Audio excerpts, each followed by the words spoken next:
Excelente mañana para cada uno de nuestros televidentes. Les damos a esta hora la bienvenida a la primera emisión de Telediario. Arrancamos con nuestros titulares. Presta atención.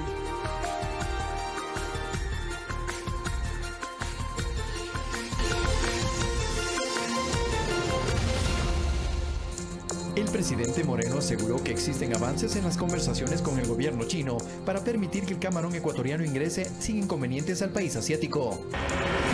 Daniel Salcedo, principal implicado en el accidente de la avioneta que se estrelló en Perú, rindió por primera vez su versión libre y voluntaria ante la Fiscalía por el delito de fraude procesal. La comunidad científica ecuatoriana alerta a la ciudadanía sobre los peligros del consumo de dióxido de cloro como alternativa para tratar el coronavirus y los riesgos que esto implica para la salud. El Hospital del IES del sur de Quito trabaja al límite de la capacidad para la atención de pacientes con COVID-19. Desde marzo hasta la fecha, se contabilizan 15.000 atenciones y han fallecido 280 personas por esta enfermedad. En lo internacional, Rusia concluyó con éxito las pruebas clínicas realizadas en voluntarios de uno de los prototipos de la vacuna contra el COVID-19. Y en los deportes, Manuel Pellegrini fue presentado como director técnico del Real Betis. La llegada de Antonio Cordón al club como director deportivo se definirá en las próximas horas.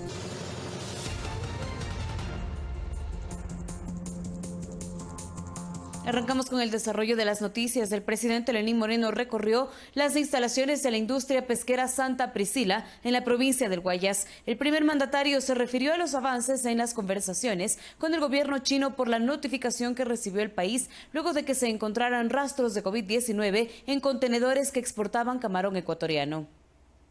El primer mandatario Lenín Moreno llegó hasta la planta empacadora de camarón Tropac de Santa Priscila en el kilómetro 26 vía Durán Boliche para verificar que se cumplan con todos los protocolos de inocuidad y bioseguridad, acompañado del Comité Técnico de Supervisión y la ministra de Gobierno. Durante la visita, el primer mandatario se refirió al comunicado enviado al presidente chino Xi Jinping. Y ha dado las disposiciones para que se revise esas decisiones. En buena hora que haya sido así y de esta forma, en esta situación tan difícil, proteger el trabajo directo o indirecto de más de 250.000 ciudadanos ecuatorianos. 2020, en medio de la pandemia, en medio de la compleja situación que atravesaba el Ecuador y el mundo, crecimos las exportaciones de camarón ecuatoriano. Alcanzaron un récord de 1.663 millones de dólares con un crecimiento del 12% comparado con el mismo periodo del 2019. Santa Priscila es la primera exportadora y productora ecuatoriana de camarón, llegando a China, Europa, Estados Unidos, América Latina y Asia, y una de las que tiene restricciones. Invitamos a todos los países que se quieran unir a copiar nuestros modelos porque estamos seguros que son eficaces. El sector camaronero es el principal producto exportable no petrolero y el mayor generador de divisas, por lo que ha recibido el respaldo internacional. He recibido también mensajes de respaldo de la ciudadanía, que orgullosamente dicen el camarón ecuatoriano es el mejor del mundo. Según la aduana de China, se encontraron rastros de ARN COVID-19 en paredes internas de un contenedor y en la superficie exterior de 5 cajas de camarón, mas no en el producto. Las autoridades ratifican que no hay sanciones y que las exportaciones continúan hacia el gigante asiático. Mariuxi Buenaño, Ecuador TV. La reducción mundial del consumo afectó a las exportaciones. El Ecuador no está exento de este impacto, pero en cifras macroeconómicas, el sector experimentó un crecimiento del menos del 10% en lo que va del año, una realidad que se suma al trabajo por sostener la dolarización. Un sector exportador fuerte y competitivo contribuye a mantener al sistema de dolarización en el país.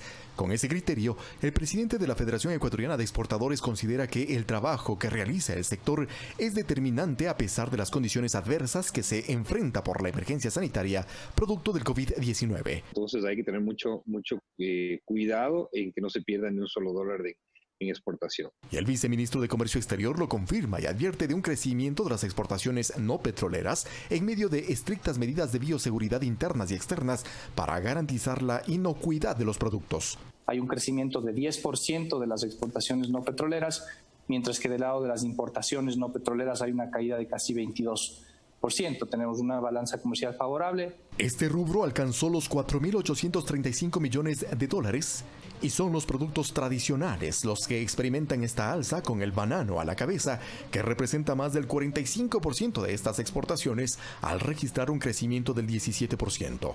El camarón creció un 12% con respecto al primer cuatrimestre del año anterior. Lo propio el cacao y elaborados, que crecieron un 20%.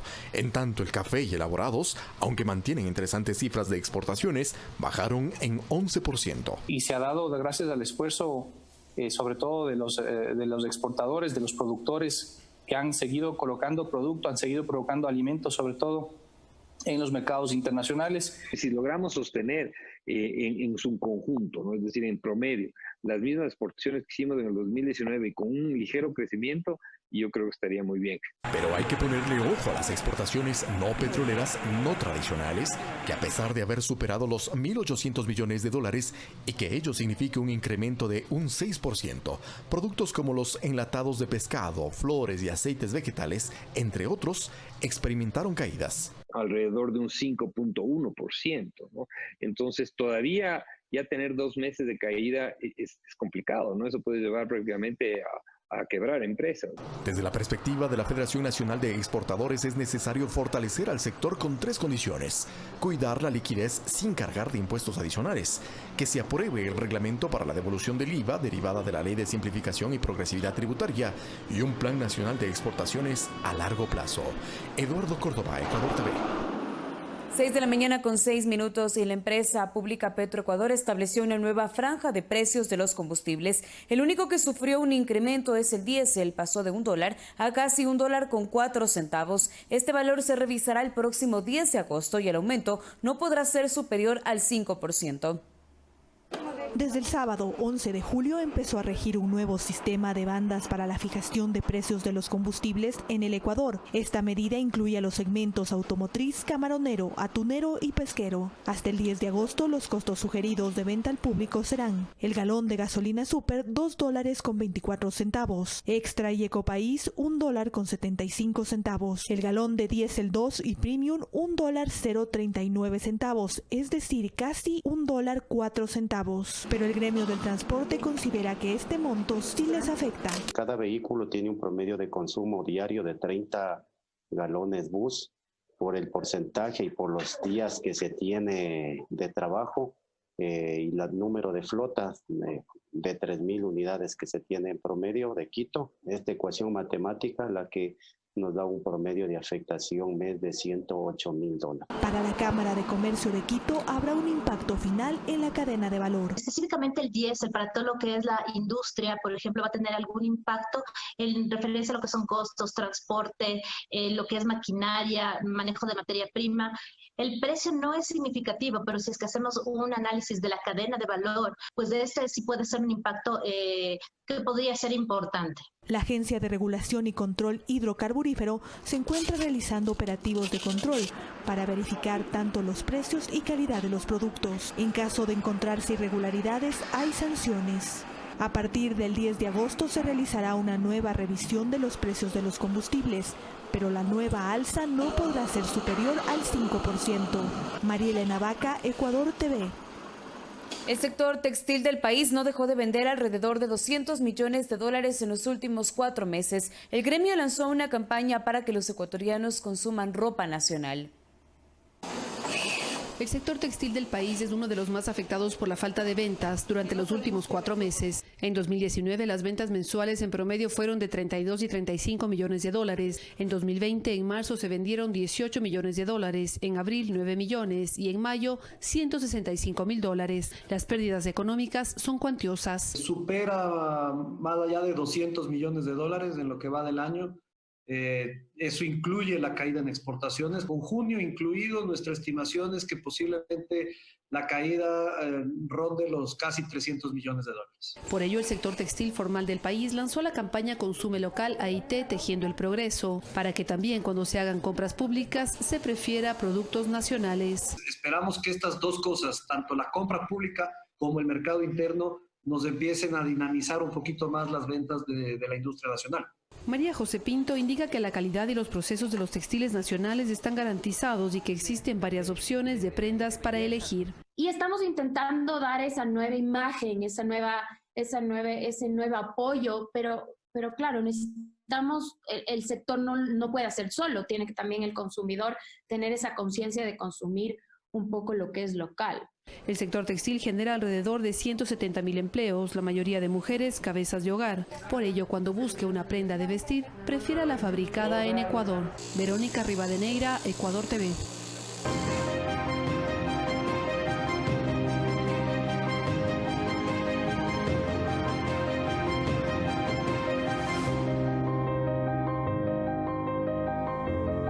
Y ahora les contamos que con éxito concluye en Rusia las pruebas clínicas contra una vacuna del COVID-19. Al primer grupo de voluntarios se le dará el alta médica el próximo miércoles y al segundo el 20 de julio.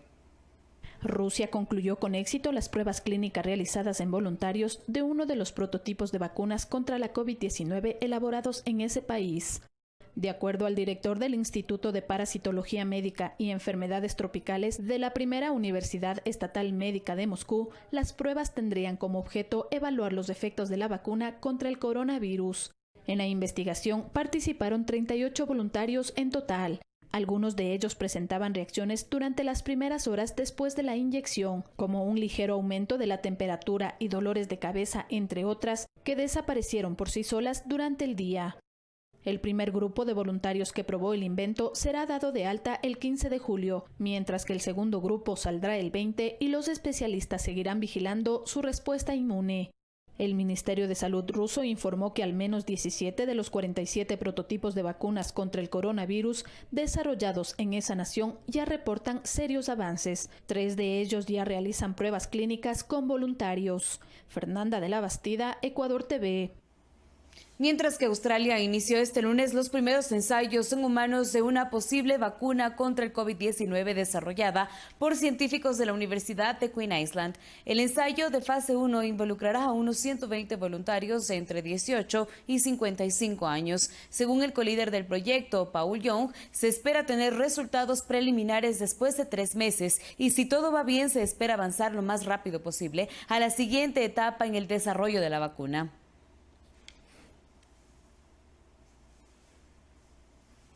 Y México fabrica su primer ventilador para atender a pacientes con COVID-19. En abril pasado, las autoridades mexicanas prometieron entregar a hospitales respiradores fabricados en el país. Hoy se hizo realidad, pues el presidente Andrés Manuel López Obrador informó que científicos del Consejo Nacional de Ciencia y Tecnología lograron desarrollar un primer ventilador de factura nacional para atender a los enfermos de COVID-19 sin necesidad de depender de tecnología adquirida en el extranjero.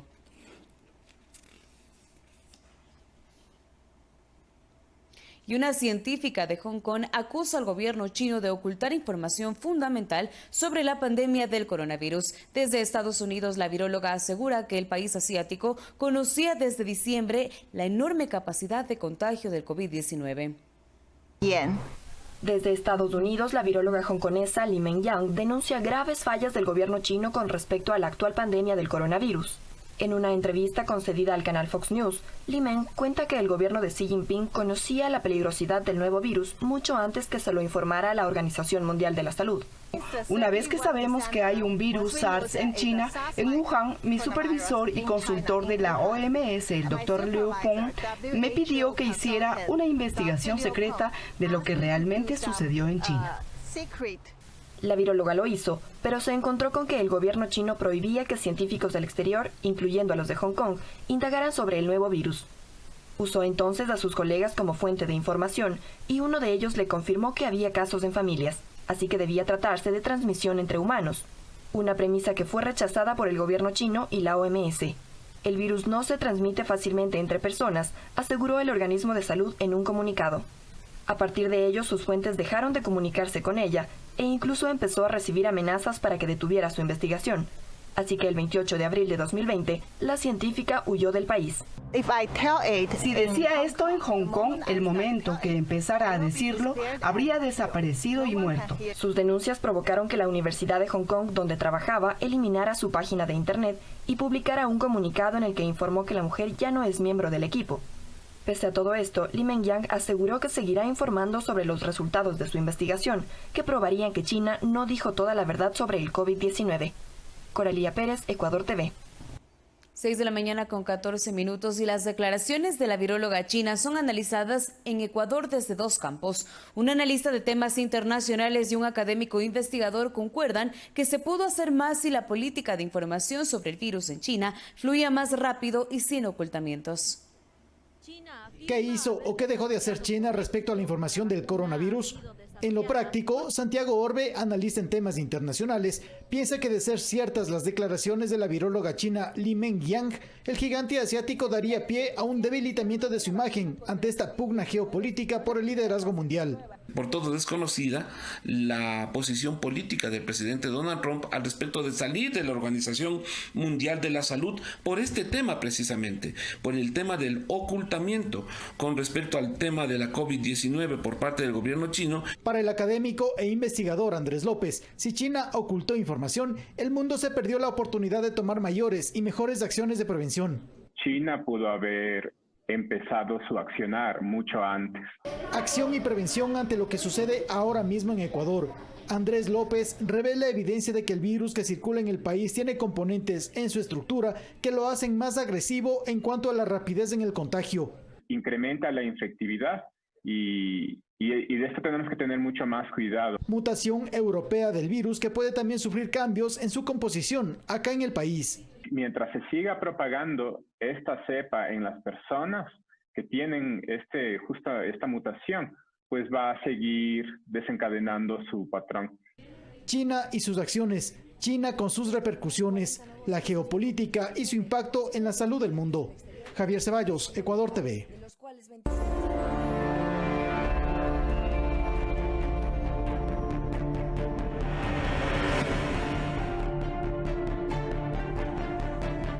El Hospital del IES Quito Sur trabaja al límite de la capacidad para la atención de personas con COVID-19. Cerca de 500 pacientes están bajo vigilancia médica en esta casa de salud, en donde el área de emergencia se adecuaron consultorios para recibir a enfermos. Desde marzo hasta la fecha se contabiliza 15.000 atenciones y 280 muertos. Los sonidos de las máquinas de respiración mecánica y de monitoreo no paran. El personal médico con trajes especiales tampoco. Esta es una de las salas para pacientes críticos de COVID-19 del área de emergencias del Hospital IES Quito Sur. Fue adaptada por la enorme demanda de pacientes. Tienen un cuadro de insuficiencia respiratoria aguda severa. La sala de transfusiones de sangre dejó de serlo y se transformó en un espacio de cuidados intensivos colectivo. El promedio de estadía de cada paciente es de 5 y puede llegar hasta 75 días. Personal de enfermería que por lo general se encarga de 1 a 3 pacientes como máximo. Solo en el área de emergencia hay 17 personas en condición crítica y 27 en cuidados intensivos. Miriam trabaja en la limpieza y dice que el miedo es inevitable. Uno también se pone en el papel de ellos. Yo digo, ahora estoy bien, pero eso es de la noche a la mañana, o sea, me puedo contagiar. Este es uno de los 14 consultorios que han sido adecuados para recibir a pacientes COVID-19 aquí en el Hospital IES Quito Sur.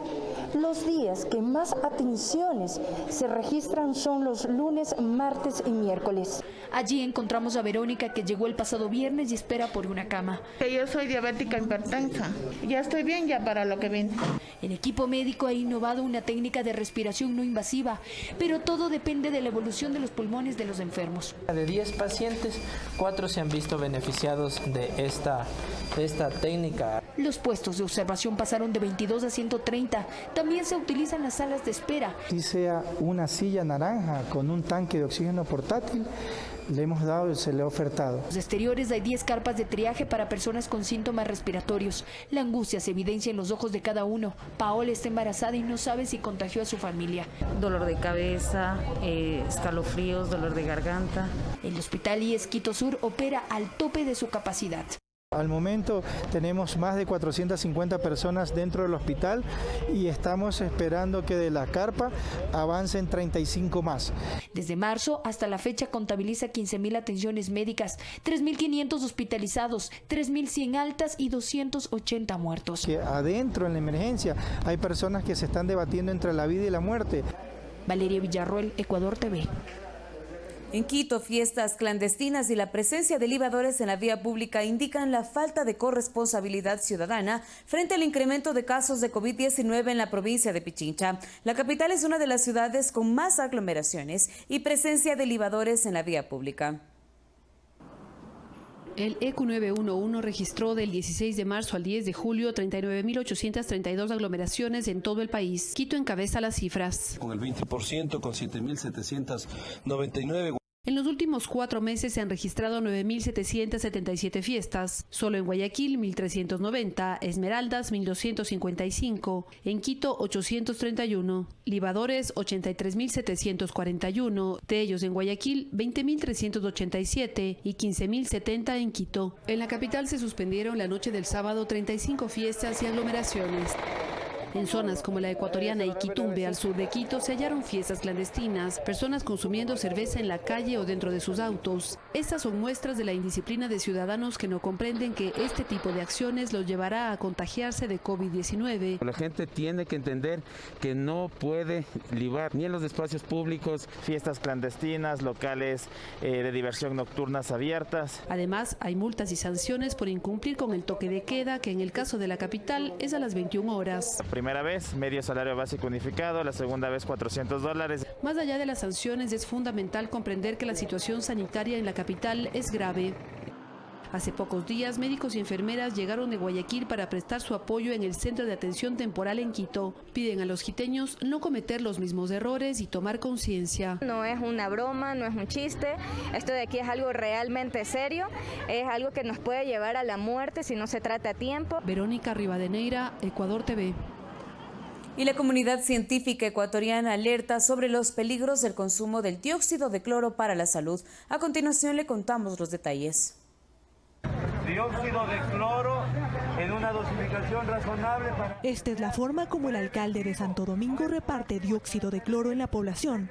Lo promociona como la milagrosa agüita amarilla para fortalecer el sistema inmunológico. Pero no es más que un desinfectante, cuyo uso podría poner en grave riesgo a la población. El dióxido de cloro como una medicina alternativa para el COVID-19 alerta a la comunidad científica ecuatoriana, ya que su veracidad no se ha comprobado. De hecho, mediante un comunicado de prensa rechazaron el uso de este producto, que no tiene ningún asidero científico. Existe evidencia documentada del riesgo para la salud que supone el consumo de una sustancia como el dióxido de cloro y que tiene efectos tóxicos ampliamente conocidos, los cuales sobrepasan los presuntos beneficios atribuidos a esta sustancia. De superficies y tiene riesgos al consumirla, problemas hepáticos de insuficiencia hepática, problemas renales de insuficiencia renal, nefrotoxicidad, problemas en la piel, problemas a nivel cardíaco. El presidente de Estados Unidos, Donald Trump, fue el primero en motivar el consumo de un desinfectante para acabar con el COVID-19, y la crítica internacional no se hizo esperar. Pero ¿quién está detrás de este producto? Andreas Ludwig Karcher, quien aparece como un PhD en Medicina Alternativa y Biofísica Natural por la Universidad Open University of Advanced Sciences. Sin embargo, este centro de estudios aclara que no tiene ninguna relación. Open University of Advanced Science aclara que no mantiene ningún tipo de vínculo con la Iglesia Génesis 2 y tampoco aboga por el uso médico terapéutico del MMS. La Agencia Nacional de Regulación, Control y Vigilancia Sanitaria, ARSA, advierte sobre el uso de este producto y pide a la población comunicarse al número 1-800-VENENO en caso de ingerirlo. María Elena Vaca, Ecuador TV. 6 de la mañana con 23 minutos y el terminal terrestre de Cuenca es el primero en habilitar su operatividad al cumplir con todos los requisitos que solicitó la Agencia Nacional de Tránsito. Se reactivaron 2 rutas a nivel intercantonal e interprovincial. A 4 meses de suspender sus actividades, la terminal terrestre de Cuenca reactivó su servicio. Así lo dio a conocer el gerente general de la empresa pública de movilidad, Fabián Moscoso. Fuimos el primer terminal en cumplir los 16 requisitos que la Agencia Nacional de Tránsito nos puso a nivel del país. Tenemos que poner las cabinas, como ustedes saben, para ingreso. Tenemos que poner la señalización de los círculos de vida, el tema de distanciamiento social. Hasta el momento hay 2 rutas autorizadas a nivel intercantonal e interprovincial. Básicamente vamos con Paute y con la zona de Loja. Alrededor de 50 buses de 7 empresas prestarán su servicio en medio de un estricto protocolo de bioseguridad y solo se permitirá el 50% de aforo. Todos los carros están pasados ya la revisión, se ha pasado todo a la EMOV, los requisitos que piden ellos. Está cumplido. Está cumplido. Esperamos que tengamos una acogida por bienestar de todos nosotros, tanto reactivar la economía, tanto de nosotros y como del resto del país, hablando de esta manera. Finalmente, el gerente del EMOV explicó que los comercios que hay al interior de la terminal terrestre se reactivarán progresivamente. Olga Velasco, Ecuador TV. 3 museos municipales de Atenas del Ecuador reabren sus puertas bajo la insignia Cuenca Biosegura y Sostenible. Se trata de una primera etapa en la que los visitantes deberán reservar sus cupos a través de las redes sociales de dichos museos.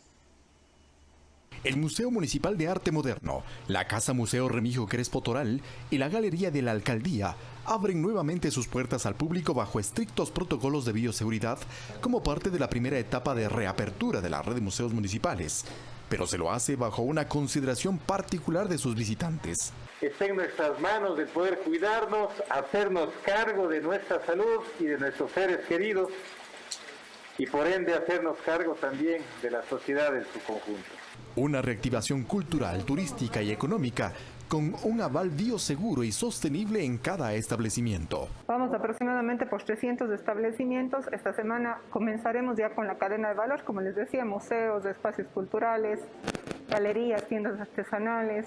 Y la idea es que todas las actividades relacionadas al turismo puedan obtenerla de alguna forma para poder decir, bueno, somos ese destino bioseguro y sostenible.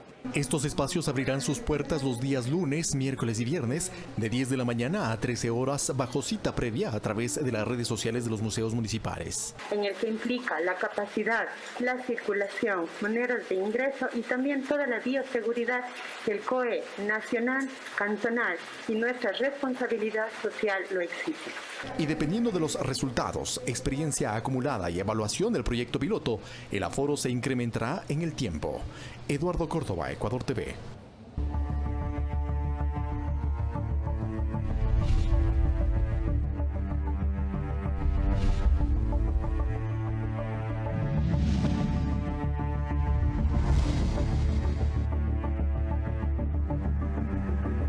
Una adecuada nutrición es clave para prevenir cualquier afectación en nuestro estado físico. Telediario les presenta la visión de 2 profesionales de la medicina quienes enfatizan en que lo necesario e importante de una dieta con productos naturales y frescos, bajos en grasa y ricos en fibra para el fortalecimiento de nuestro sistema inmunológico. Bien dicen que la comida entra por los ojos, pero no todo lo que comemos repercute de manera positiva en nuestra salud y en nuestro cuerpo. Ante la COVID-19 todos, en mayor o menor grado, estamos vulnerables. Y aunque no lo crea, una buena alimentación repercute para bien en nuestro escudo, es decir, en nuestro sistema inmunológico. Ana Cristina Altamirano es médico nutricionista. Enfatiza que no se requiere de un gran presupuesto para alimentarnos bien. Alimentos que son bajos en grasa para los que necesitamos, alimentos ricos en fibra también para los que necesitamos.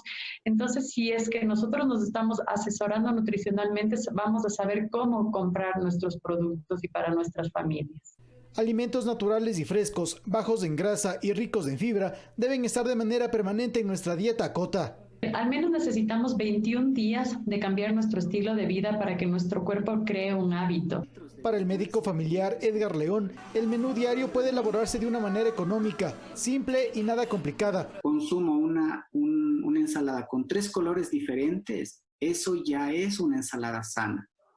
Dieta balanceada y ejercicio dan como resultado una salud óptima, precisa el galeno. Evite las comidas enlatadas, embutidos, las comidas con alta cantidad de preservante. No consuma bebidas carbonatadas con altas cantidades de azúcar. Cúbrase por todos los frentes ante el coronavirus o cualquier otra enfermedad. Javier Ceballos, Ecuador TV.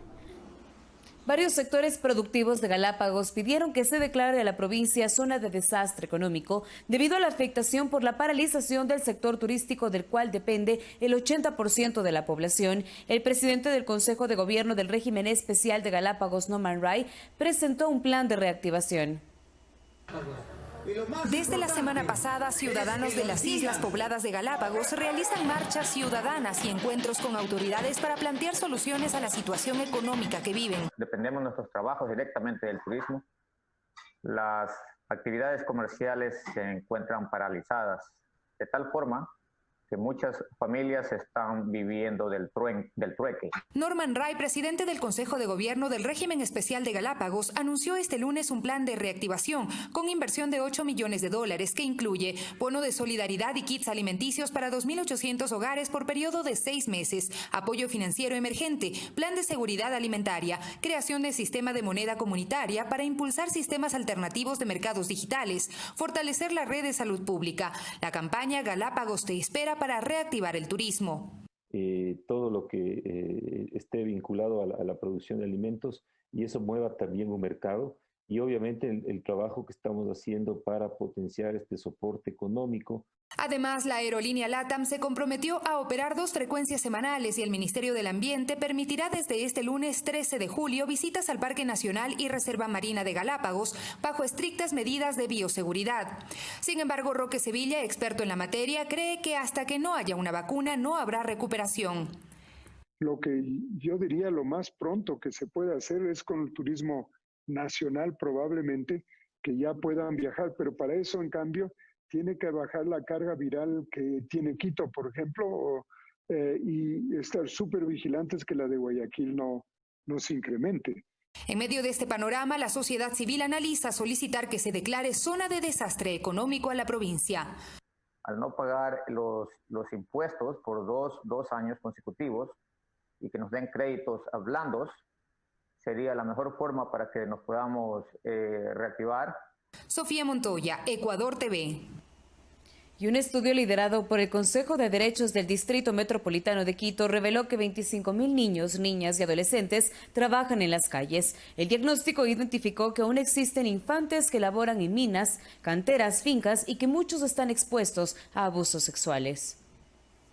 En las calles de la ciudad de Quito es muy fácil observar a niños y niñas trabajando, pidiendo dinero o acompañando a sus padres en actividades de mendicidad. En la capital nunca antes se había realizado un diagnóstico de la niñez en situación de calle. No obstante, un estudio a profundidad sobre trabajo infantil en Quito, que se efectuó en noviembre del año pasado, reveló que 25.600 niños y adolescentes en la capital realiza trabajo infantil. Están el 71% en la población de 5 a 14 años de edad y el 29% en la población de 5 a 17 años. Esto realmente es devastador. Con este diagnóstico también se conoció que las administraciones Eloy Alfaro, Manuela Sáenz y La Delicia en la capital son donde la mayor cantidad de niños trabajan desplazándose en la calle, en un puesto sobre la vereda o en la vía pública. Además, identificó que aún existen infantes que laboran en minas, canteras, fincas y que muchos de ellos están expuestos a abusos sexuales y a la prostitución. Los parques y expuestos, por supuesto, a un montón de riesgos adicionales, como pueden ser el maltrato, la violencia. Las causas que identifica el estudio son múltiples: la pobreza histórica de los hogares, demanda del trabajo infantil a bajo costo, los padres con bajos niveles educativos, entre otros. Una problemática que podría bien profundizarse debido a la actual crisis económica derivada de la pandemia. El estudio representa una línea de base que permitirá trabajar en ordenanzas y acciones afirmativas para erradicar el trabajo infantil. Proyecto del primer debate de la ordenanza de erradicación progresiva del trabajo infantil. Juan Carlos Figueroa, Ecuador TV.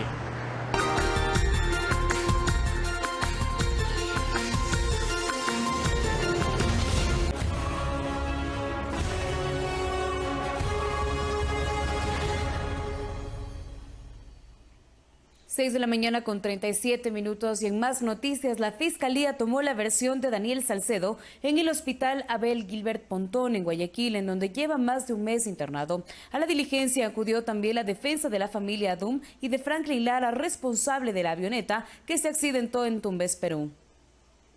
Después de la respectiva valoración médica y al encontrarse en estado de lucidez, Daniel Salcedo rindió su versión libre y voluntaria ante la Fiscalía por el delito de fraude procesal. Así lo confirmó su abogado. Le manifestó a la Fiscalía su ánimo de colaborar en la investigación y eso es lo que está haciendo, lo que va a hacer el día de mañana, que tiene una nueva versión a las 14:30 en el proceso penal de asociación ilícita, y así lo haremos posteriormente en el de peculado, que es el juicio madre, y en el otro proceso que es de lavado de activos. La defensa de la familia Dunn y del piloto Franklin Lara también fueron parte de la diligencia. Que nunca existió ninguna relación por parte de Salcedo con la compañía, y es más, ha sido claro en manifestar que el vínculo de él para realizar el viaje fue el capitán que está fallecido, Alfredo Espinosa. Puedo manifestarle que estoy conforme con la versión del señor Salcedo, la misma que ratifica lo dicho por Lara. No lo conoce, él no contrató con Lara, él contrató con el lamentablemente fallecido señor Alfredo Espinosa. Luigi García, abogado de Daniel Salcedo, aseguró que su cliente no huía al estrellarse en la avioneta. Dijo que solo necesitaba defenderse en libertad. Mire, nosotros no descansaremos hasta interponer todos los recursos horizontales y verticales con el ánimo de que se revoquen las prisiones preventivas y con el ánimo de que a futuro se establezca y ratifique el estado de inocencia. García, defensa de Salcedo, indicó que es posible que permanezca unos 15 días más en la casa de salud antes de ser trasladado al centro de rehabilitación. Guadalupe Ayoví, Ecuador TV. Y por pedido de la Fiscalía se dictó prisión preventiva a Abraham Muñoz y 4 personas por el presunto delito de delincuencia organizada. Esto dentro de la investigación que realiza la institución por la venta de medicamentos para el COVID-19 durante la emergencia sanitaria. Un poco más de 8 horas duró la audiencia de formulación de cargos contra Abraham Muñoz y 4 personas más que fueron detenidas por comercializar por redes sociales la medicina Abtenra, la misma que fue donada para combatir los efectos del coronavirus. El señor juez dictó la medida cautelar de prisión preventiva en contra de las 5 personas a las cuales Fiscalía procesó. Entre los ahora detenidos se encuentra Álvaro Ponce, quien estuvo a cargo de la gobernación del Guayas a finales de 2018 y se desempeñó también como gerente del Hospital del Guasmo. Los 5 detenidos fueron imputados por el presunto delito de delincuencia organizada. Luego de la imputación de cargos que realizó la Fiscalía, la defensa de los acusados solicitó un cambio de medida cautelar. La pretensión de ellos fue que no se le dicte la medida cautelar de prisión preventiva, sino una que sea diferente, pero esto no fue acogido por el señor juez y dictó la prisión preventiva en contra de todas. En operativo conjunto, las 5 personas fueron detenidas la noche de este sábado. Se ha cumplido con la disposición fiscal, se dio cumplimiento a esas 5 boletas de detención para fines investigativos. La instrucción fiscal por el delito de delincuencia organizada tendrá una duración de 90 días. Guadalupe Ayoví, Ecuador TV. La Fiscalía General del Estado solicitó vincular al asambleísta Eliseo Azuero a la instrucción fiscal por el delito de delincuencia organizada que se sigue en contra de Daniel Mendoza y 12 personas más. La audiencia de formulación de cargos será el viernes 17 de julio en la Corte Nacional. Además, Azuero rindió su versión vía telemática este lunes. Su abogado Francisco Freire indicó que la relación que tuvo su cliente con Mendoza fue estrictamente laboral. Este proceso se originó por irregularidades en la adjudicación y construcción del Hospital de Pedernales.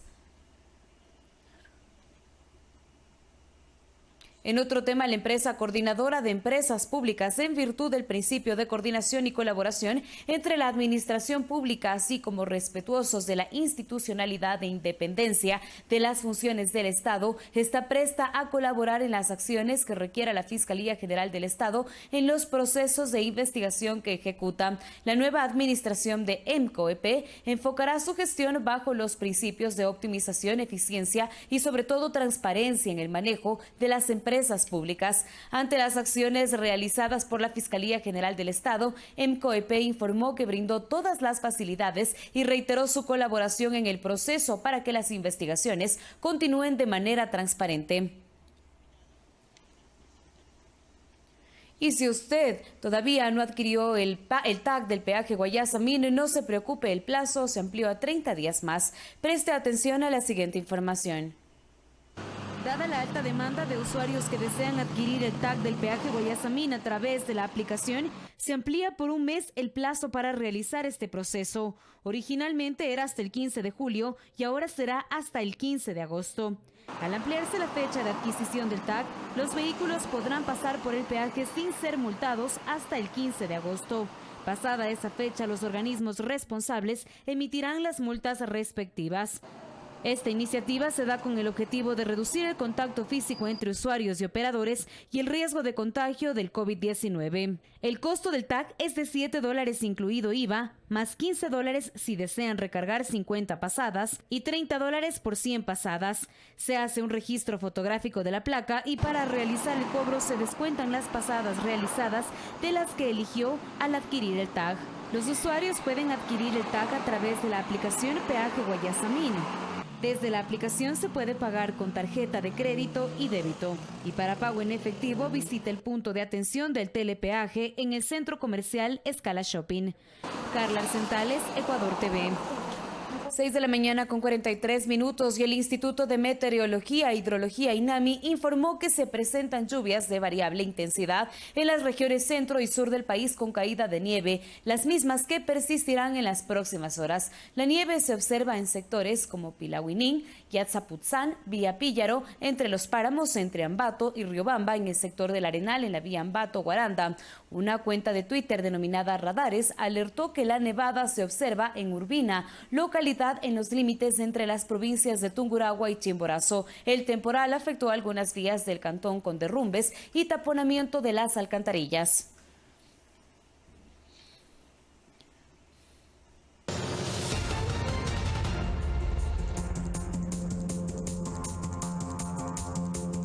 En el desarrollo de las noticias del mundo les contamos que en China las autoridades informaron que 33 ríos superaron sus niveles máximos históricos a causa de las incesantes lluvias. 27 provincias del país se ven afectadas por el temporal. Ya son casi 38 millones de personas las afectadas en China por las fuertes lluvias, que causan además graves inundaciones y deslaves en 27 provincias. Las autoridades nacionales informaron que desde principios de junio, 433 ríos superaron los niveles designados de alerta. 109 de ellos continúan por encima de los límites de seguridad y actualmente 33 afluentes sobrepasaron sus niveles máximos históricos, sucesos que ocasionaron la muerte o el desaparecimiento de 141 personas hasta el momento. Este domingo, el Ministerio de Recursos Hídricos elevó el nivel de alerta para respuesta a inundaciones con situaciones graves en algunos de los principales ríos del país, como el Yangtze, o grandes lagos como el Poyang, ambos en el este de China. En la cuenca del Yangtze, una de las zonas más afectadas, se registran las mayores precipitaciones desde 1961. El viceministro de Gestión de Emergencias, Shen Guowang, apuntó que unas 29.000 casas han quedado destruidas en este periodo, mientras 76.000 ciudadanos debieron ser evacuados. Las autoridades asignaron 1.155 millones de yuanes, equivalentes a unos 165 millones de dólares, en ayudas a los afectados, y se desplegaron cerca de 47.000 efectivos en las zonas más conflictivas para colaborar en las tareas de prevención y rescate. Coralía Pérez, Ecuador TV. El gobierno chino sancionó a varios congresistas de Estados Unidos en respuesta a las restricciones que el Departamento del Tesoro estadounidense introdujo contra sus 4 políticos de una entidad del país asiático, entre ellos el senador republicano Marco Rubio. Según medios internacionales, la medida también afectará a algunas entidades estadounidenses. El pasado jueves, Washington anunció que rechazaría los visados a 3 importantes responsables chinos, entre los que se encuentran el secretario regional del Partido Comunista.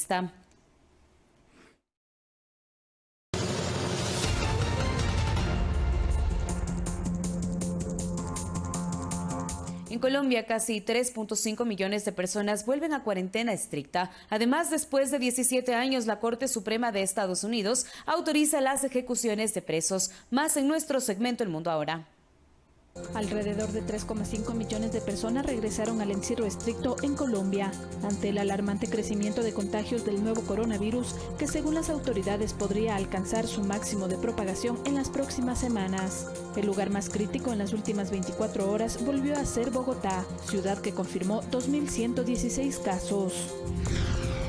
Venezuela se queda de nuevo sin combustible pese a los cargamentos de Irán. Las filas de vehículos ante las gasolineras vuelven a ser interminables, semanas después de la llegada de combustible iraní y el estreno de nuevas tarifas dolarizadas. La situación se repite por todo el país, especialmente en las zonas fronterizas que sufren desde hace años un desabastecimiento crónico. En Estados Unidos, la Corte Suprema dio luz verde a las ejecuciones de presos federales después de 17 años de haberse suspendido la práctica. El primer preso en caminar por el corredor de la muerte será Daniel Lewis Lee, un supremacista blanco de 47 años condenado por el asesinato de una familia de 3 miembros en 1996. El presidente Donald Trump en 2019 puso fin a la moratoria de la pena capital a nivel federal y tras una larga batalla de apelaciones, el máximo tribunal de justicia emitió el fallo a favor de la inyección letal. Bélgica se convirtió en el primer país en Europa en construir una casa de varias alturas impresa en 3D sobre la ubicación final de la vivienda. Un innovador proyecto piloto fabricado en solo 15 días y desarrollado como escaparate tecnológico por el Instituto Público CAMPSI. El prototipo consiste en un cubículo de 9 por 9 metros de altura y 90 metros cuadrados habitables con ventanas repartidas en 2 pisos, que fueron impresos con 60 toneladas de hormigón. Fernanda de la Bastida, Ecuador TV.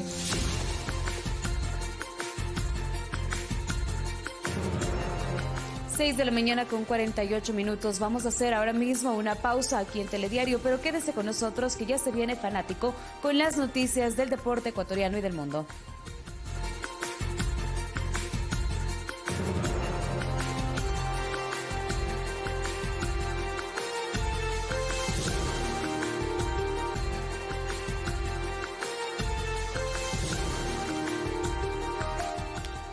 Martes 14 de julio de 2020, amigos y amigas, buenos días. Gracias por seguir con nosotros aquí en Telediario. Bienvenidos todos.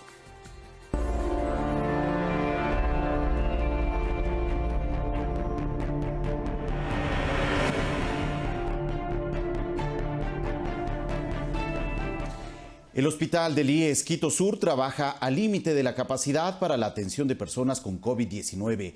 Cerca de 500 pacientes están bajo vigilancia médica. En el área de emergencia se adecuaron consultorios para recibir a más enfermos. Desde marzo hasta la fecha se contabilizan 15.000 atenciones y 280 personas fallecidas.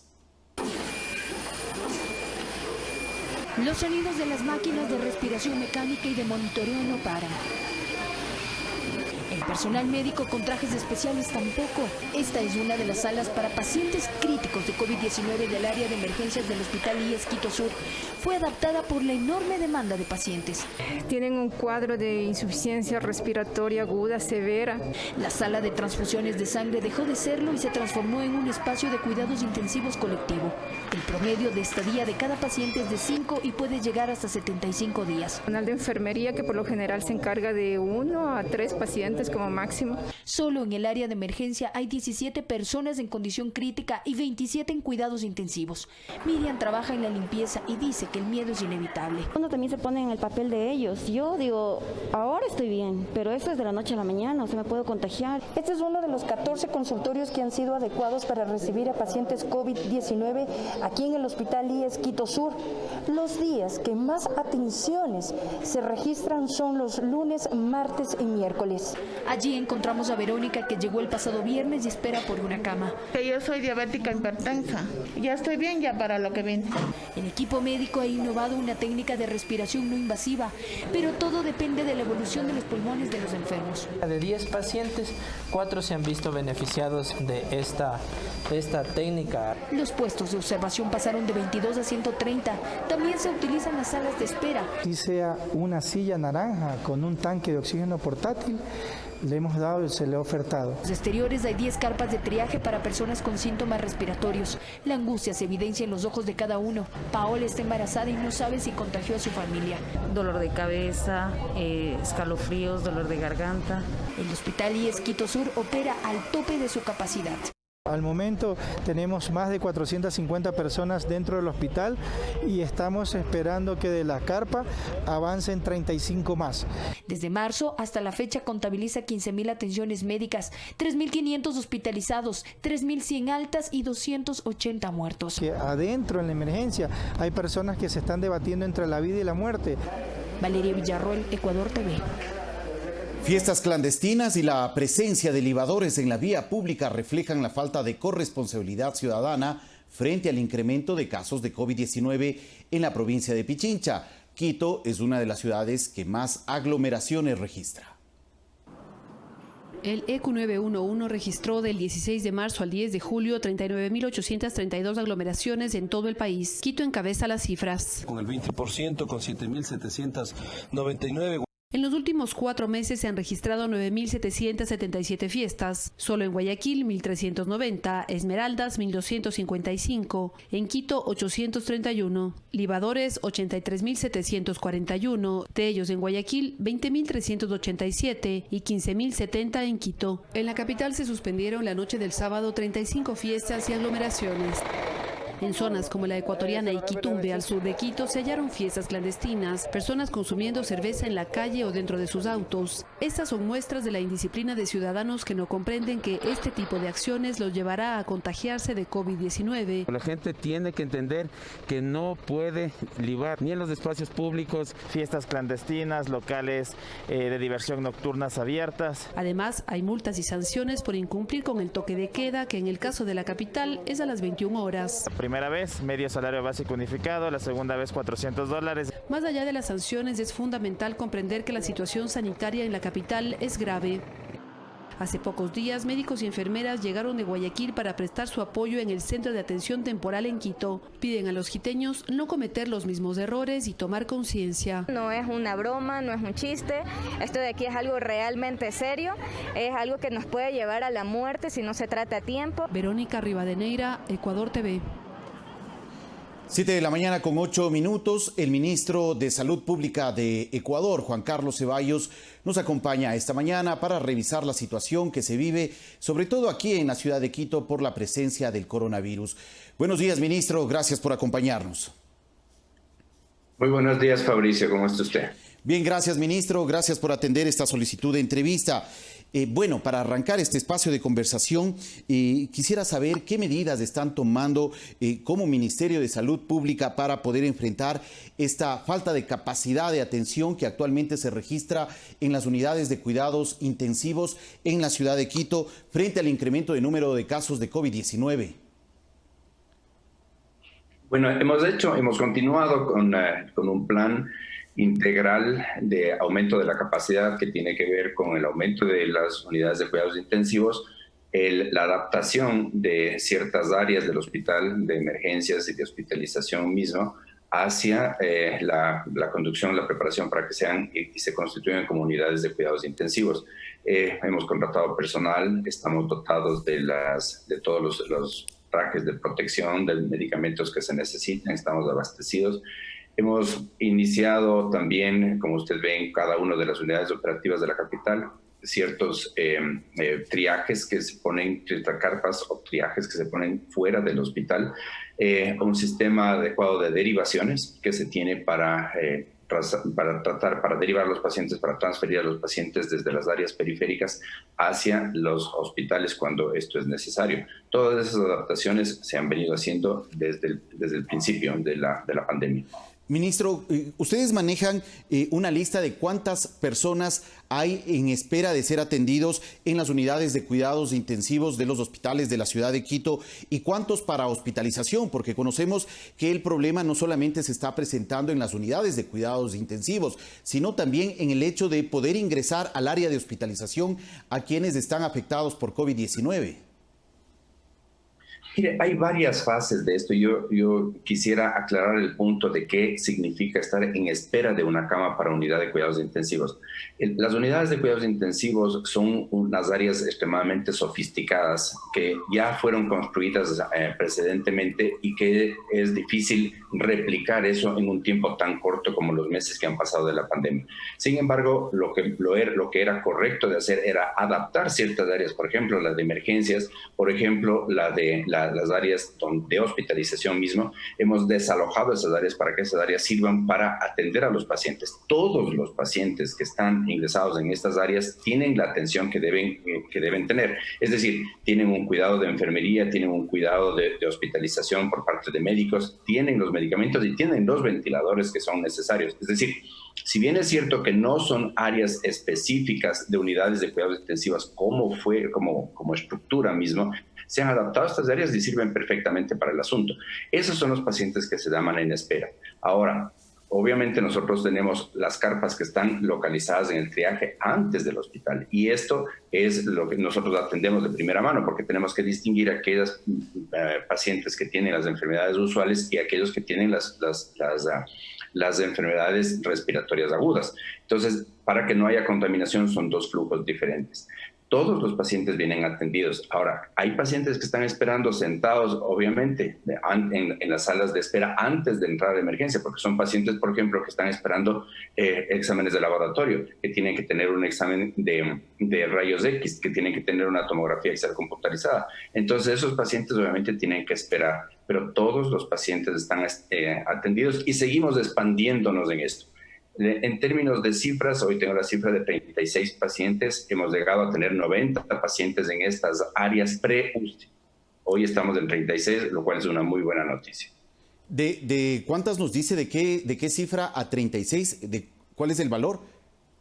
Sí, nosotros llegamos a tener 90 pacientes que estaban localizados en los hospitales de Quito, que esperaban en estas áreas que han sido adaptadas para terapia intensiva. Ajá.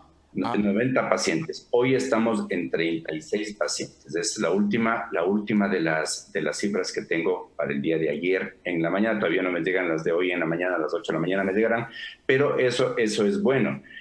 Indica que como que la cantidad, la demanda de camas y la demanda de cuidados intensivos que estamos teniendo va bajando. Ministro, el día de ayer en una entrevista ofrecida a otro medio de comunicación, usted aseguraba que no es un problema que no haya capacidad de atención en las unidades de cuidados intensivos de la ciudad de Quito. ¿Sigue considerando que ese no es un problema? No, mire, el problema estamos en una pandemia universal. Hay cerca de 12 millones de personas que están contagiadas. Cerca de 600,000 personas han fallecido. Y nosotros encontramos con las cifras que usted acaba de mencionar, 83,741 casos de libadores en Quito, cuando sabemos que cerca del 60% de la gente que tenía un examen PCR positivo se desplazó más de 6 horas al día o en un promedio de 3 días a la semana, 59.5%, cerca de 6 de cada 10 personas se desplazó en un kilometraje o un desplazamiento entre 19 y 25 kilómetros. O sea, es incontenible este asunto. Yo no quiero minimizar este hecho, pero también quiero decir que durante todos estos meses, especialmente en junio y lo que va de julio, nosotros tenemos al tope en las unidades de cuidados intensivos. Y eso no es un problema que no es serio, de ninguna manera. Es un problema serio y es un problema grave el que tenemos de la demanda de camas, pero que lo estamos atendiendo. Ese es el punto importante.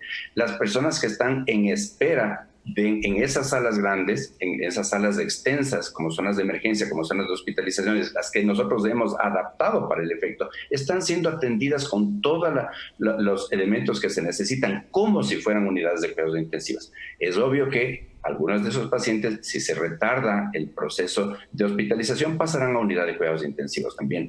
Y esas personas también ocupan, a diferencia de otras enfermedades, por ejemplo, infartos agudos del miocardio, etcétera, etcétera, de manera extensiva las camas. Entonces, sí, tenemos al tope estas unidades de cuidados intensivos que estaban preparadas, que tienen una infraestructura previa, pero nos hemos adaptado de una manera responsable para recibir a todos los pacientes. Y estamos llenos, sí estamos llenos, pero los pacientes están atendidos. Ese es mi punto, clarísimo. Ministro, bueno, y como se presentan las circunstancias aquí en la provincia de Pichincha y especialmente en la ciudad de Quito, ¿cuándo y cómo podrían bajar el número de casos de personas contagiadas por COVID-19 aquí en la capital? Hace varios meses vimos una situación similar que se vivía en la ciudad de Guayaquil. Hay quienes creen que solamente este estado de emergencia que se decretó para la provincia del Guayas y sobre todo para la ciudad de Guayaquil logró reducir drásticamente el nivel de contagios en esa ciudad. En Quito eventualmente habría que pensar en ese tipo de medidas. Mire, hay ciertos colegas que son los profetas del desastre, ¿no? Los profetas del drama. Sin tener acceso a los datos que nosotros manejamos, sin tener unas proyecciones que son las adecuadas, hacen comentarios que son completamente fuera de contexto. Guayaquil vivió su momento, pero son tiempos y poblaciones completamente diferentes. inclusive la expansión de los contagios a nivel internacional que llegaron a Guayaquil es completamente diferente de lo que está viviéndose en Quito. En Quito se ven ondas, hay brotes paulatinos, pero controlables. Estamos atendiendo todos los pacientes. Tenemos 8 veces menos la mortalidad que tuvimos en Guayaquil. Entonces hay diferencias notables. Entonces pretender decir que lo que pasó en Guayaquil, en lo cual nosotros nos cogió de sorpresa todo en un sistema sanitario que no estaba preparado. No sabíamos cómo atender los pacientes. Había una infraestructura que no estaba preparada para el efecto, en la que había una competencia enorme para inclusive conseguir tapabocas o mascarillas. En ese momento, decir que ahora en Quito va a presentarse una situación igual es completamente diferente y es errado. Nosotros estamos manteniendo toda la situación bajo control. Y vuelvo a repetir, estamos atendiendo a todos los pacientes. Que hay esperas para entrada de emergencia, para ambulancias. Desafortunadamente hay eso, pero estamos atendiendo a todos los pacientes y todos los pacientes en las áreas adaptadas, las áreas de espera para unidad de cuidados intensivos, son áreas en las que se manejan el paciente de una manera responsable, de una manera adecuada, con todos los elementos que son importantes. Ok, ministro, las circunstancias pueden ser distintas tanto en Quito como Guayaquil. Son momentos distintos los que se han vivido frente a la presencia de la pandemia, pero lo cierto es que actualmente en Quito hay una imposibilidad de atender a pacientes con COVID-19 en las unidades de cuidados intensivos y el número de fallecidos se ha incrementado exponencialmente. No, yo no creo que son... Bueno, dos aclaraciones, Fabricio, con todo cariño y con todo respeto. La primera es que yo no creo que en Quito, a pesar de que las camas de cuidados intensivos están llenas, los pacientes no estén recibiendo la atención. Los pacientes están recibiendo la atención, estamos saturados. Sí, ¿por qué? Porque hemos recibido los pacientes que están localizados a nivel de las unidades operativas periféricas, las hemos recibido y las estamos atendiendo y reciben el tratamiento. Reflejo de esto es cuánto tiempo se quedan dentro de los hospitales y segundo, el impacto que tienen en términos de mortalidad. Como digo, son 7, 8 veces menos de lo que se presentó en Guayaquil y son menores de las estadísticas mundiales.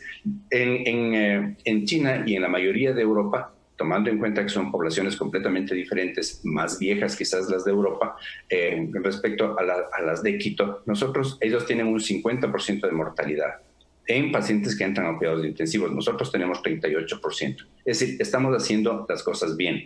Ahora, que se vaya a presentar otra crisis enorme, exponencial, yo no estoy de acuerdo con eso. No estamos viviendo una crisis exponencial, estamos viviendo ondas, brotes nuevos que son controlables y que tenemos la capacidad sanitaria para hacerlo. Eso no quiere decir que nosotros no vamos a seguir aumentando. Miren, nosotros tenemos ahora el plan de ir a 50 barrios de Quito, a 17 de las parroquias de Quito, en las cuales vamos a hacer un sistema de contención a nivel comunitario. Por un concepto importantísimo, porque a esta pandemia no se la vence en los hospitales, a esta pandemia se la vence a nivel comunitario con responsabilidad. De acuerdo, ministro. ¿Cuándo empezarán con este trabajo ya específicamente en territorios puntuales de la capital? Hemos empezado ya desde el principio y esa es otra diferencia muy grande que lo que tuvimos en Guayaquil. En Guayaquil no pudimos operar todas las unidades de estas porque en realidad había dos problemas grandes. Había mucho médico, mucho personal de salud contagiado que no quería ir o no podía ir a las unidades operativas. Y por otro lado, el terror que tenía, el pánico que tenía la gente de ir por miedo a contaminarse, por contagiarse en esos hospitales. Aquí esto se empezó, hay unidades operativas, subcentros de salud, centros de hospitales de tipo A, que están en la capital que nunca dejaron de atender. Pero hemos repotenciado eso. Usted vaya a cualquiera de los barrios de Quito y siempre van a ver las carpas de triaje afuera que están funcionando. Entonces, estamos dando un impulso grande, estamos contratando más personal. Hay 100 enfermeras que se están integrando al sistema de servicio de salud y estamos trabajando con los médicos de barrio y con los comités barriales como para detectar oportunamente a los pacientes y detectar oportunamente a aquellas poblaciones que son vulnerables, por ejemplo, las personas de más de 65 años de edad. Entonces, ese es un esfuerzo grande que estamos cumpliendo en este momento, que se inició antes, pero le estamos dando un impulso mayor en este momento. Ministro, Es decisión del COE, pero como médico, ¿sabe si funciona o no este trabajo de llevar a cabo esta atención cercana en los barrios, en sectores con alto contagio, como lo hizo China con Wuhan? ¿Es posible obtener resultados positivos con esta estrategia? Más bien, yo no creo que sea esa una decisión del COE. Esta es una decisión que nosotros tomamos en conjunto, por ejemplo, con el municipio de Quito, con quien tenemos una relación de trabajo bien importante. Entonces, tenemos que trabajar juntos en la contención de esta epidemia a nivel del barrio. Esto es lo que se llama una vigilancia activa, una vigilancia comunitaria activa, y la estamos haciendo, como dije, desde el principio lo estamos haciendo. Hoy vamos a reforzar ese hecho en aquellas áreas que se han identificado como áreas en las cuales hay mayor número o de contagios, o mayor número de libadores, o mayor número de personas que rompen el esquema de las áreas de confinamiento y salen de esas áreas. De acuerdo, entonces, ministro, a lo que me refería es a la posibilidad de cercar barrios para evitar la expansión del contagio, como se hizo en varios barrios de la ciudad de Wuhan, en China. ¿Es posible pensar en esa posibilidad para Quito?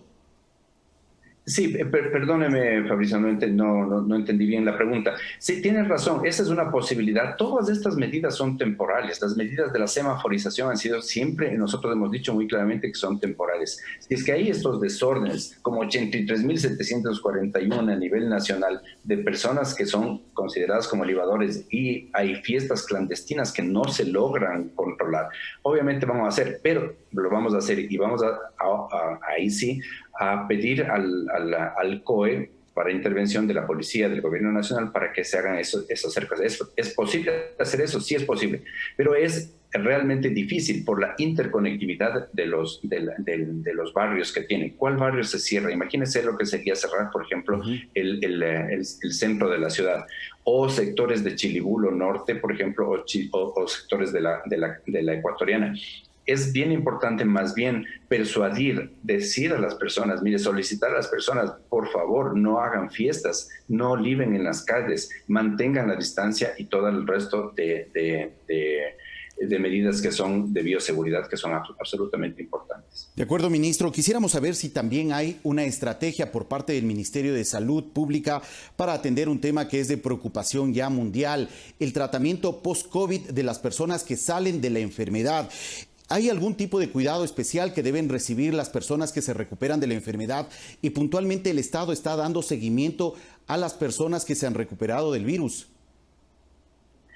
Sí, al igual que nosotros hacemos para la detección temprana, como le decía, el asunto de los barrios tiene 3 componentes que son importantes. Primero, una encuesta para saber que el resultado del examen no es un resultado estéril, me dio o no me dio, tuve positivo o negativo, sino que se hace un seguimiento. Y luego la georreferenciación. Nosotros sabemos exactamente dónde están ubicadas las personas y si se desplazan fuera de las áreas permitidas o no. En la parte post-COVID, en la parte cuando el paciente sale del hospital, mantenemos exactamente el mismo sistema. Un mismo sistema. Miren, nada más nosotros hemos hecho el seguimiento telefónico de los usuarios, 162.131 seguimientos telefónicos para ver cómo están las personas. Y del seguimiento domiciliario son 34.344, es decir, cerca de 200.000 personas han sido seguidas luego de que han tenido contacto con nosotros. Y eso se va a continuar haciendo en la fase post-hospitalaria, porque ellos son pacientes que pueden sufrir graves trastornos pulmonares, y por eso es importante continuar con el monitoreo de esos pacientes y dar la atención que se requiere. De acuerdo, ministro. ¿Ha ofrecido usted ya una respuesta formal al grupo de religiosos de la Iglesia Católica Ecuatoriana que ha pedido que usted pueda autorizar el uso de dióxido de cloro como una alternativa para poder enfrentar o como cura para aquellas personas que están actualmente padeciendo por COVID-19? Ahí hay una tergiversación terrible, Fabricio, del asunto, y que la comunidad ecuatoriana tiene que saber. Yo estoy consciente de que no hay, como todo el mundo está consciente de que no existe cura para este tratamiento, pero tampoco pueden haber curas que pretendan tratar.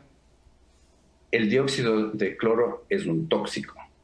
Es un tóxico. En ningún país del mundo ha obtenido registro sanitario para ingerir el elemento. Es un peligro, es un tóxico, debe por ley ser aprobado por el ARCSA. No hemos recibido ninguna solicitud de aplicación por parte del ARCSA y para esto se necesitaría que ellos nos demuestren que existe más beneficio que riesgo. No es el caso ni siquiera en las dosis recomendadas por quienes promueven esto.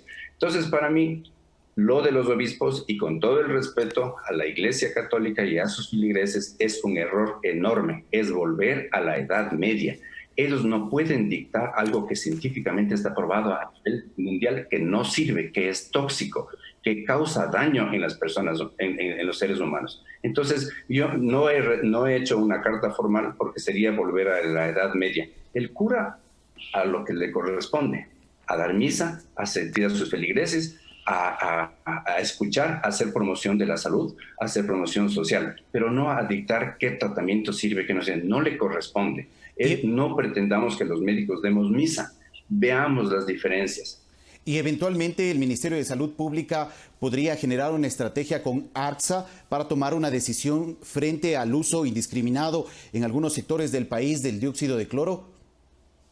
Claro, porque es tóxico y es ilegal. Por supuesto que estamos trabajando con ARCSA para el efecto, pero eso será correspondencia de ARCSA tomar cualquier acción al respecto. Yo lo que digo es con mucho cariño y con mucho respeto, es que los curas no deben meterse en áreas que les corresponde a los científicos, a los médicos, etcétera. Hemos tenido múltiples internacionales, los respaldos a este respecto, no solamente de sociedades locales, nacionales, todas las federaciones científicas, etcétera, sino también manifestaciones de varios de los hospitales, varias de las personas que reciben y tratan pacientes intoxicados con el dióxido de cloro, sino también a nivel internacional. Como les repito, no hay ningún país en el mundo que ha dado esta orden. Entonces, mal pueden 10 obispos pretender exigir o sugerir tratamientos que no le corresponden.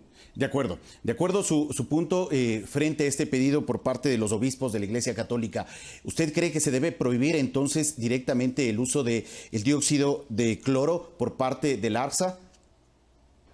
Está prohibido. Y déjeme añadir una cosa más, que no todos los curas, no todo el clero está a favor de esas decisiones. Son desatinadas completamente, por decirlo menos. Pero tanto el señor nuncio apostólico como varios otros sectores del clero me han respaldado en este sentido, en el que no se debe promocionar, que es un desatino completo, fuera de foco, que curas durante su homilía, durante el sermón, recomienden salidas de las autoridades de salud. Eso no les corresponde a ellos. Bueno, no solamente han sido sacerdotes, sino también autoridades. Por ejemplo, el alcalde de la ciudad de Santo Domingo ha estado entregando directamente a la población muestras de dióxido de cloro.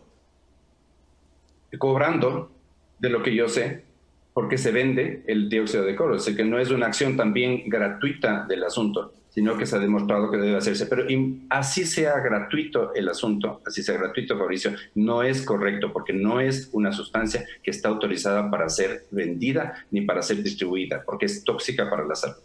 Muchas gracias, ministro, por la información y por haber compartido este espacio. Encantado, Fabricio. Siempre un gusto estar acá. Muchas gracias, muy amable. Agradecemos al ministro de Salud, Juan Carlos Ceballos, por ofrecernos información sobre la situación que se vive en la ciudad de Quito frente al COVID-19 y también la posición de las autoridades y de la comunidad médica frente al uso del dióxido de cloro para atender a pacientes con COVID-19. 7 de la mañana, 31 minutos. Breve pausa, regresamos en pocos minutos.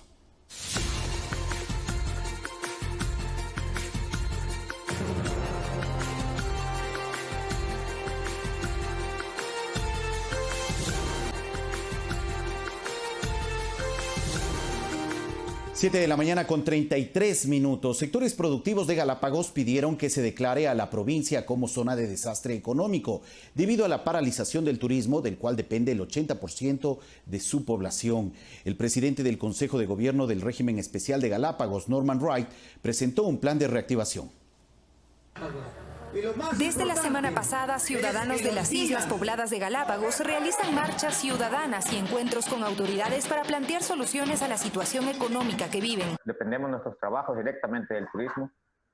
Las actividades comerciales se encuentran paralizadas, de tal forma que muchas familias están viviendo del trueque. Norman Ray, presidente del Consejo de Gobierno del Régimen Especial de Galápagos, anunció este lunes un plan de reactivación con inversión de $8 millones que incluye bono de solidaridad y kits alimenticios para 2.800 hogares por periodo de 6 meses, apoyo financiero emergente, plan de seguridad alimentaria, creación de sistema de moneda comunitaria para impulsar sistemas alternativos de mercados digitales, fortalecer la red de salud pública.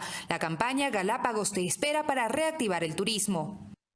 Todo lo que esté vinculado a la producción de alimentos y eso mueva también un mercado y obviamente el trabajo que estamos haciendo para potenciar este soporte económico. Además, la aerolínea LATAM se comprometió a operar 2 frecuencias semanales y el Ministerio del Ambiente permitirá desde este lunes 13 de julio visitas al Parque Nacional y Reserva Marina de Galápagos bajo estrictas medidas de bioseguridad. Sin embargo, Roque Sevilla, experto en la materia, cree que hasta que no haya una vacuna no habrá recuperación. Lo que yo diría lo más pronto que se puede hacer es con el turismo nacional probablemente que ya puedan viajar, pero para eso en cambio tiene que bajar la carga viral que tiene Quito, por ejemplo, y estar súper vigilantes que la de Guayaquil no se incremente. En medio de este panorama, la sociedad civil analiza solicitar que se declare zona de desastre económico a la provincia. Al no pagar los impuestos por dos años consecutivos y que nos den créditos a blandos, sería la mejor forma para que nos podamos reactivar. Sofía Montoya, Ecuador TV. 7 de la mañana, 36 minutos. Saludamos al presidente del Consejo de Gobierno del Régimen Especial de Galápagos, Norman Reich, quien nos acompaña esta mañana aquí en Telediario. Buenos días, señor Reich. Gracias por asistir a este espacio de entrevistas. Muchas gracias por la invitación y saludos a todos quienes nos ven en este momento. Muy gentil, muy amable. ¿En qué consiste este plan de reactivación que usted ha planteado para las Islas Galápagos frente a esta situación que se está viviendo por la presencia del COVID-19 y sus impactos a nivel económico sobre todo? Bueno, lo primero que hay que decir con claridad es que no es un plan mío, es un plan que se ha construido con la población y con un proceso de participación muy importante las últimas 3 semanas en Galápagos. Hemos tenido cerca de 300 participantes, 9 talleres y 20 reuniones aproximadamente, y de esa manera hemos ido trabajando con la población de todas las islas en Galápagos para recoger la preocupación, las propuestas y los temas que deben ser abordados en un plan que lo hemos llamado Reactiva Galápagos. Y lo que es importante es que hay condiciones de carácter económico, pero también condiciones de carácter social, ambiental, educativo y de salud. Uno de los temas y los ejes fundamentales de este plan tiene que ver un tema con seguridad alimentaria, es decir, cómo activar los procesos de protección social necesarios para garantizar seguridad alimentaria. Esto es muy importante y eso articulado al fortalecimiento de la producción local de alimentos. El otro tema importante tiene que ver, obviamente, con las condiciones de salud. Hemos trabajado mucho para evitar que exista contagio comunitario en Galápagos. Ha existido un esfuerzo tanto público y privado para poder contar con soportes para tener un laboratorio de PCR en tiempo real en las islas. Y esto ha sido una de las estrategias fundamentales que nos ha ayudado a nosotros para la identificación de los contagios, su aislamiento y la protección a la población vulnerable. Igualmente, hemos trabajado fuertemente en fortalecer los equipos de respuesta local, de no haber tenido ninguna cama de unidad de cuidado intensivo. En este momento tenemos 6, estamos subiendo a 9 y aspiramos a llegar a 16. Es un esfuerzo importante que estamos haciendo con soporte también del sector privado en Galápagos y también con soporte del Ministerio de Salud Pública. Así que hay una intervención que se ha venido haciendo para proteger al destino, pero sobre todo pensando en la salud de la gente, tanto la que vive en Galápagos como la que nos visita. Hemos llevado adelante un proceso riguroso también de retorno de galapagueños que se tuvieron que quedarse fuera, residentes permanentes por las medidas de restricción, aplicando ya los protocolos de pruebas de PCR en tiempo real negativas a fin de que este sea el requisito para el ingreso. Han entrado ya casi 3.000 personas. De esa manera ya está terminado ese ciclo de retorno humanitario y lo que está iniciándose ya es la activación de la conectividad internacional, la conectividad comercial. Otro tema importante en el tema del plan es el tema educativo, cómo vamos a fortalecer la activación de una red de intranet para permitir que los niños y jóvenes puedan estar activados, e igualmente darles soporte con tablets para que puedan enfocarse y ya estar en mejores condiciones para el desarrollo de sus actividades educativas.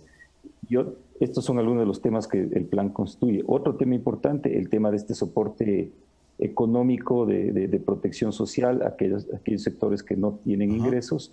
Estamos trabajando eso de manera urgente con el MIES y también con el Ministerio de Finanzas. Y otro tema que es clave es también a través del BEDE, con los recursos que destinan las provincias para la emergencia. Estamos trabajando nosotros para fortalecer un sistema de kits alimentarios con más de $250.000 para entrar directamente en activar lo que implica también sector de producción local. Son algunas de las medidas en el momento, en el plazo. ¿Es un plan? Un tema importantísimo es mantener la conectividad con aerolíneas hacia Galápagos, y eso, lo de la TAM que ustedes indicaron es muy importante porque le permite ya al operador turístico enfocarse directamente con ya la planificación. Y las áreas de crédito, CFN y Ban Ecuador, estamos trabajando con productos diseñados para Galápagos que permitan tanto a la pequeña y mediana empresa, sobre todo turística en Galápagos, en cualquiera de sus modalidades, poder acceder a créditos que permitan también su proceso de reactivación y soporte de este proceso de emergencia. Son algunos de los temas claves que se están apuntalados también en el tema del plan. Los temas de exención tributaria que ya se plantearon ya al inicio de la emergencia. En el tema de patentes ya se tomaron decisiones para permitir que estas sean pagadas desde el mes de diciembre. Estamos y solamente en base a los meses trabajados, patentes de operación turística para ayudar en algo al sector. Estamos trabajando con el Ministerio de Ambiente, estuvimos con ellos en una reunión del Pleno del Consejo el fin de semana para llegar a eso. Un tema que sí quiero recalcar. Por favor. Es muy importante este tema de desastre económico. Si bien hay una crisis, obviamente, nosotros hemos llegado a un acuerdo y hemos trabajado eso con los distintos sectores de la ciudadanía. Más que un pedir, y que puede ser un sentir por la situación que tenemos, solicitar eso, obviamente, primero no existe dentro de la normativa nacional, pero adicionalmente mandaría un mensaje terriblemente complicado en el proceso de reactivación. Nadie viene a visitar zonas de desastre, ¿no? Eso no es un lugar para ir de turismo. Entonces el mensaje puede ser una situación de crisis económica, de sector deprimido económicamente, son otras cosas que se pueden evaluar. Lo más importante es tomar medidas, no necesariamente en relación a la declaración de la zona. Es una zona turística muy sensible. Todo el mundo está siguiendo siempre Galápagos para saber si viene o no viene. Hay gente que está interesada en ver cuáles son las condiciones, y nuestro mensaje es: Galápagos es un sitio seguro, no existe contagio comunitario y tenemos los mecanismos y los protocolos necesarios para que nos visiten con tranquilidad y reducir al máximo cualquier riesgo de contagio, tomando en cuenta que no hay contagio comunitario. De acuerdo, señor Ray. Compleja, el mensaje no es el desastre, el mensaje es: ven, visítanos, es un sitio seguro y ayúdanos a reactivarnos. Y esto es lo que ya conversamos también con la ciudadanía, han comprendido esto. Tuvimos 2 días de sesiones muy intensas, de cerca de 14 horas cada día entre el viernes y el sábado, y hemos abordado 10 resoluciones vinculadas a varios temas donde hay preocupaciones que son claves. Una, conseguir mejores condiciones crediticias también para Galápagos. Lo hemos planteado ya como gobierno de Galápagos, el Consejo de Gobierno en su conjunto con los gobiernos autónomos centralizados y los ministros que están ahí presentes, conscientes de lo que está pasando. Se ha solicitado que se lleguen a condiciones mejores crediticias para Galápagos y estamos en este momento afinando esos detalles. Espero que sean positivos, pero es parte del trabajo que estamos haciendo también en respuesta a lo que la ciudadanía nos está pidiendo. Norman, ¿ustedes están esperando entonces que se reactive parcialmente la actividad turística de visitas hacia las Islas Galápagos? ¿Eso es lo que están esperando? Así es, por eso para nosotros la conectividad con aerolíneas es clave. En este momento tenemos 2, el caso de la TAM y el caso de Avianca, que necesitamos también en el caso de Avianca que plantee cuáles van a ser los vuelos periódicos que va a tener hacia las islas, porque adicionalmente Eso es un sistema también de servicio público para la conectividad de las personas, no solamente presta el servicio turístico, y adicionalmente también son ayuda en ciertos sistemas de abastecimiento para Galápagos, como por ejemplo el caso del ingreso de pollitos bebé para la industria avícola, alimentos perecibles y otros insumos que son estratégicos, que por la necesidad de que lleguen rápido a las islas tienen que venir por vía aérea. Igual están abiertos los sistemas de abastecimiento de carga, y también lo que tiene que ver con la ley humanitaria también se tiene que aplicar en Galápagos. Ahí hay preceptos importantes, uno de ellos el fortalecimiento de la producción local. Nosotros resolvimos ya el fin de semana restringir y regular el ingreso de tomate riñón, porque se produce en las islas, el tema también de productos lácteos, sobre todo lo que es yogur y queso mozzarella, y también lo que tiene que ver con café tostado y molido, porque en Galápagos se produce esto y lo que se quiere es fortalecer esa red de producción local y darle las herramientas que le permita también activarse económicamente el mercado de las islas. Ahorita la necesidad es mantener la mayor cantidad, o sea, lo que ingrese a Galápagos en recursos económicos de liquidez, que se mantenga las islas ahí y que fortalezca al sector, porque lo que tenemos es un problema de liquidez ahí este rato. Entendemos que desde el día de ayer ya se han activado o se han reabierto las visitas al Parque Nacional Galápagos, así como a la Reserva Faunística. ¿Bajo qué condiciones se están llevando a cabo estas visitas para poder recibir al turismo nacional sobre todo? Y coméntenos también brevemente cómo han marchado estos indicadores turísticos de la principal fuente de ingresos que reciben las islas, el archipiélago de Galápagos, impactado durante estos días de confinamiento, estas semanas de confinamiento. Bueno, la actividad turística se paralizó. La única actividad que mantiene en este momento la liquidez en las islas son los ingresos que provienen del sector público. Por eso, con el Gobierno Nacional hemos decidido sostener el trabajo del sector público ejecutivo desconcentrado. Igualmente los GATS hacen lo mismo. Estamos hablando de cerca de 3.000 funcionarios públicos en Galápagos, tanto entre el sector de gobiernos autónomos descentralizados como ejecutivo descentralizado y cualquier otra institución del Estado que tiene presencia en Galápagos. Esto permite mantener la liquidez, ha sido una decisión que hemos sostenido para Galápagos. Por otro lado, estamos también trabajando y la situación por ir definiendo los protocolos, y hay protocolos que se han definido para el trabajo en Galápagos, los de ingreso, por ejemplo.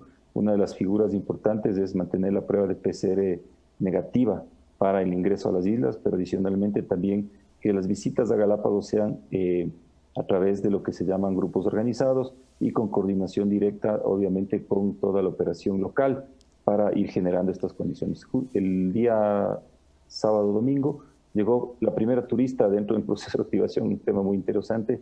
Una persona llegó, visitó y ya está validando el protocolo. Aspiramos nosotros a ir ampliando de esto paulatinamente, pero fundamentalmente para que esto se dé, dependemos de que los protocolos también a nivel continental, como lo hemos venido haciendo y como ha aprobado también el COE Nacional, bajo las propuestas que ha estado liderando también MINTUR, puedan establecerse estos criterios como de un corredor seguro, ¿no es cierto?, que para el turista no se tenga que llevar APO al ingreso al continente, que se establezca 24 o 48 horas en el continente previo al ingreso a Galápagos, pero que no tengan que hacerse APOs de 14 días, porque eso no va a permitir que el turismo se vaya activando. Claro. Pero que venga con una prueba de PCR negativa, o que en caso contrario se la haga también acá. Para eso se organiza la operación y de esa manera podemos ingresar.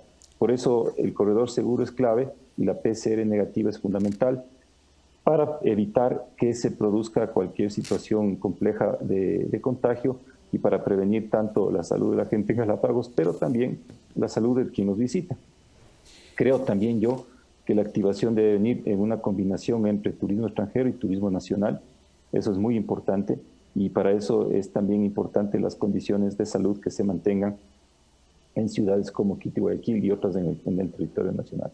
De acuerdo, Norman, muchas gracias por la información compartida en este espacio. A las órdenes, muchísimas gracias. Muchas gracias. Agradecemos a Norman Reich, presidente del Consejo de Gobierno del Régimen Especial de Galápagos, por ofrecernos brevemente la situación que se está viviendo en el archipiélago frente a la presencia del COVID-19. Son las 7 de la mañana con 48 minutos. Hacemos una segunda pausa. Regresamos en breve.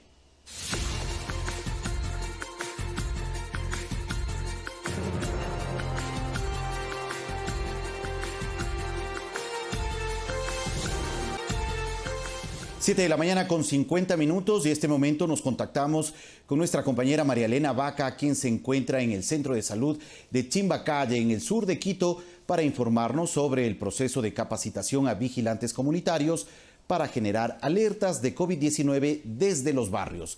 Buenos días, María Elena. Cuéntenos sobre este proceso, por favor.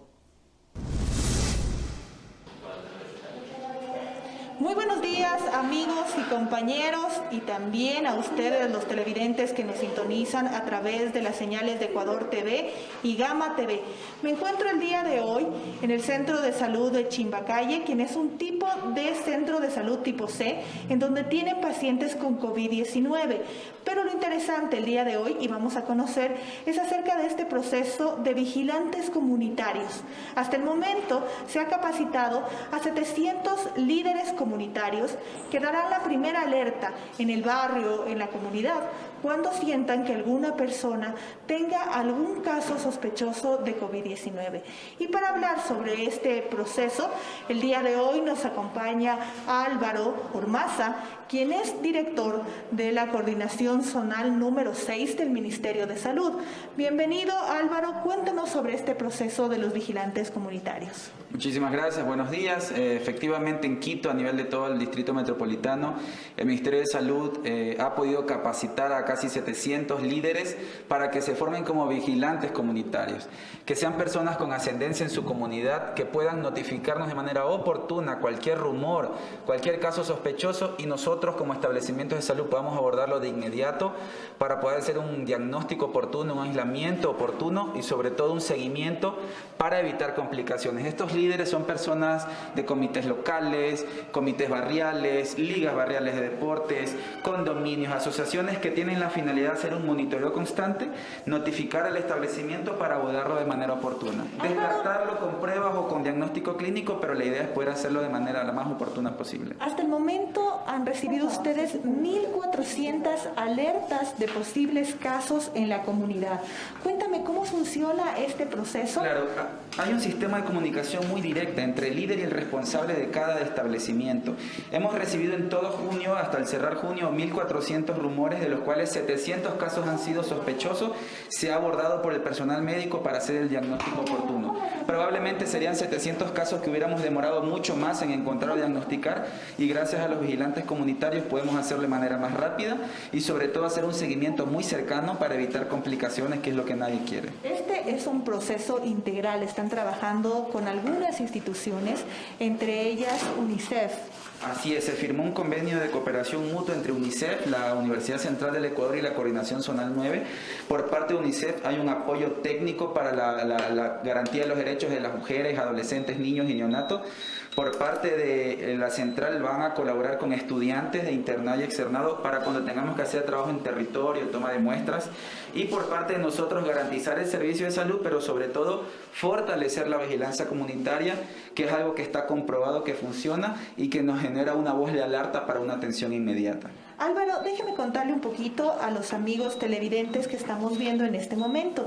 Vemos que se realiza una preparación antes de una consulta médica. Al ser este un consultorio médico tipo C, tiene una atención integral, ¿verdad? Así es, nosotros tenemos una atención por emergencia y centro obstétrico, es decir, atención materno-neonatal y parto y maternidad de corta estancia de atención 24 horas y una cartera de servicio muy amplia como medicina general, medicina familiar, pediatría, obstetricia, ginecología, medicina alternativa, calificación por discapacidad y vacunas, ¿no? Esto atiende 24 horas, la emergencia, y la consulta externa atiende durante 12 horas.